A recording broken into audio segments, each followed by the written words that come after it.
5. Como despertar o interesse das pessoas. Todos aqueles que tinham a oportunidade de visitar Theodore Roosevelt acabavam impressionados com a amplitude de seus conhecimentos. Não importava se era um vaqueiro ou um oficial da cavalaria, um político nova-iorquino ou um diplomata, Roosevelt sempre sabia o que dizer. E como conseguia? A resposta é simples. Sempre que esperava um visitante, Roosevelt ficava acordado na véspera até tarde da noite, lendo sobre o assunto que despertava grande interesse em seu convidado. Acontece que, assim como todo grande líder, Roosevelt sabia que a estrada para o coração de uma pessoa é falar sobre aquilo que ela mais preza. O general William Lyon Phelps, ensaísta e professor de literatura em Yale, aprendeu essa lição bem cedo. Quando tinha 8 anos, passei um fim de semana visitando minha tia, Libby Linsley, em sua casa em Stratford, às margens do rio Housatonic. Escreveu ele no ensaio intitulado A Natureza Humana. Certa noite, um homem de meia idade apareceu por lá e, após cumprimentar minha tia, passou a me dar atenção. Na época, eu estava empolgado com barcos e ele começou a falar do assunto, despertando meu interesse. Depois que o homem partiu, falei dele com o maior entusiasmo. Minha tia me explicou que o homem era um advogado de Nova York, que não dava a mínima para barcos. Então por que ele falou comigo o tempo inteiro sobre barcos? Perguntei. Porque é bem educado. Percebeu seu interesse e falou sobre um assunto que sabia que seria do seu agrado. Ele quis ser gentil. Nunca me esqueci do comentário da minha tia. Enquanto escrevo este capítulo, tenho diante de mim uma carta de Edward L. Chalif, um homem muito dedicado ao trabalho dos escoteiros. Ele relatou: certo dia descobri que precisava de um favor.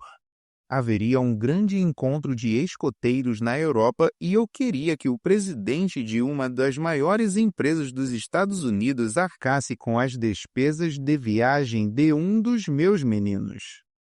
Por sorte, pouco antes de me encontrar com esse homem, ouvi dizer que ele tinha assinado um cheque de $1 milhão que depois foi cancelado, mas que ele havia mandado emoldurá-lo. Assim, a primeira coisa que fiz ao entrar em seu escritório foi pedir para ver o cheque. Um cheque de $1 milhão. Comentei que não conhecia ninguém que tivesse feito um cheque nesse valor e que queria contar para os meninos que tinha visto mesmo um cheque de $1 milhão. Ele ficou todo feliz e me mostrou. Fiquei admirando o cheque. Depois pedi que me contasse o que tinha acontecido. Reparou que o Sr. Chalif não começou a conversa falando sobre os escoteiros, nem sobre o encontro na Europa, muito menos sobre o que ele realmente queria? Ele falou sobre o que interessava a seu interlocutor. Eis o resultado. Depois de um tempo, o homem me perguntou: aliás, sobre o que você queria conversar comigo? Eu falei e, para minha imensa surpresa, ele não só atendeu ao meu pedido de imediato, como foi além. Eu pedira para enviar apenas um garoto para a Europa, mas ele enviou 5 garotos junto comigo. Me ofereceu uma carta de crédito de $1.000 e disse para ficarmos lá por 7 semanas.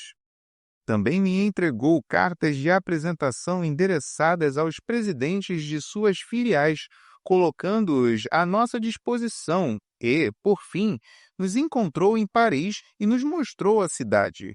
Desde então, tem empregado alguns dos garotos cujos pais estão passando necessidade e se mantém ativo no nosso grupo. O Sr. Chalif admitiu que, apesar de tudo, sabia que, se não tivesse descoberto o interesse do homem e não conseguisse quebrar o gelo, não teria 1/10 da facilidade que encontrara. Essa técnica é valiosa no mundo dos negócios? Vejamos o exemplo de Henry G. Devernoy, da Devernoy Sons, padaria de Nova York especializada em vendas por atacado. O Sr. Devernoy vinha tentando vender pão para determinado hotel de Nova York. Por isso, fazia 4 anos que, toda semana, ligava para o administrador do hotel. Frequentava os mesmos eventos sociais que o homem. Chegou a ocupar quartos no hotel e até a morar lá por um tempo para conquistar o cliente. Em vão. Depois de estudar as relações humanas, resolvi mudar de tática, disse o Sr. Devernoy. Decidi descobrir o que interessava àquele homem, o que o entusiasmava. Fiquei sabendo que ele fazia parte de uma sociedade de executivos de hotelaria chamada Hotel Greeters of America. E não era um membro qualquer. Graças a seu entusiasmo, ele se tornara presidente da organização e também da International Greeters. Não importava onde as convenções eram realizadas, ele sempre comparecia. O Sr. Devernoy contou que, quando viu o administrador no dia seguinte, começou a falar sobre a sociedade. A reação dele foi incrível. Ele conversou comigo durante 1h30 sobre a organização com um tom de voz vibrante, entusiasmado. Percebi claramente que, para ele, a sociedade não era apenas um hobby, mas uma paixão. Antes de sair do escritório, ele havia me vendido um título de membro da organização. Nesse meio tempo, não falei nada sobre pão. Por fim, satisfeito, o Sr. Devernoy contou que, dias depois, o gerente do hotel lhe telefonou e marcou uma visita para conferir amostras e preços. Não sei o que o senhor andou fazendo com o nosso amigo, mas o homem está encantado com o senhor, disse o gerente. Veja só. Eu vinha bombardeando o sujeito havia 4 anos, tentando torná-lo meu cliente, e estaria insistindo até hoje se não tivesse me dado ao trabalho de descobrir quais eram seus interesses e sobre o que ele gostava de conversar. Depois de concluir o serviço militar, Edward E. Harriman, de Hagerstown, Maryland, decidiu morar no Belo Vale, Cumberland, também em Maryland. Infelizmente, na época, havia pouquíssimos empregos locais disponíveis, e uma breve pesquisa revelou que várias empresas da área pertenciam ou estavam sob o controle de um excêntrico empresário chamado R.J. Funkhauser, cuja ascensão da pobreza à riqueza intrigava o Sr. Harriman. No entanto, o magnata era conhecido por ser inacessível a quem procurava emprego. O Sr. Harriman escreveu: E descobri que o maior interesse do Sr. Funkhauser estava ancorado na sua determinação para obter poder e dinheiro. Descobri que ele se protegia de pessoas como eu com a ajuda de uma secretária severa e dedicada. Então, antes de tudo, estudei os interesses e objetivos da mulher, para só depois fazer uma visita inesperada a ela.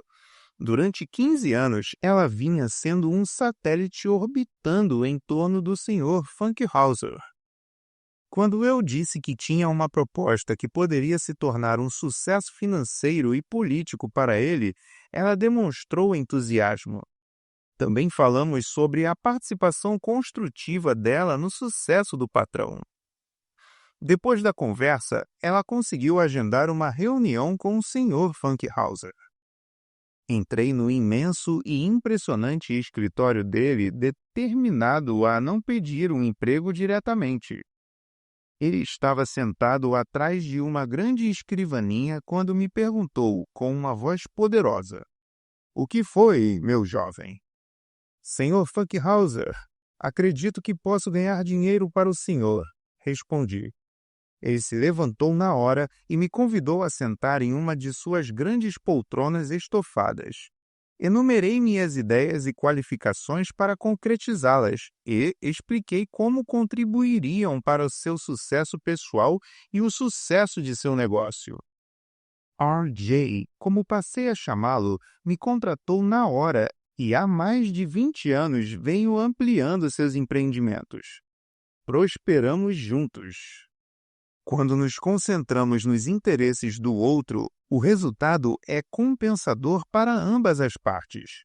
Howard Z. Harzik, líder no campo das comunicações empresariais internas, sempre seguiu esse princípio. Quando lhe perguntaram o que ele ganhou com isso, o Sr. Harzik respondeu que não só recebeu uma recompensa diferente de cada pessoa, mas que, no geral, a recompensa foi o enriquecimento de sua vida cada vez que conversava com alguém.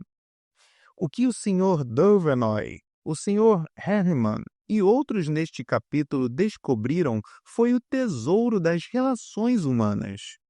O conversador mais fascinante que você conhece não tenta impressioná-lo com seu conhecimento sobre as aves da cornualha, nem o entedia com os minúsculos detalhes das próximas núpcias da filha, embora sem dúvida seja muito bem versado nesses tópicos. Você aprecia sua companhia porque ele fala do que interessa a você, sobre as opiniões que você tem. E quem não gosta disso? Diplomatas, cortesãos, reis e rainhas de toda a história usaram esse princípio para negociar alianças políticas, conquistar amantes e fazer fortuna. Se você também o usar, os dois lados sairão ganhando. A outra pessoa adorará conversar com você e você também receberá uma recompensa, a ampliação de sua vida toda vez que conversar com alguém. Princípio 5. Fale sobre assuntos que interessam ao outro.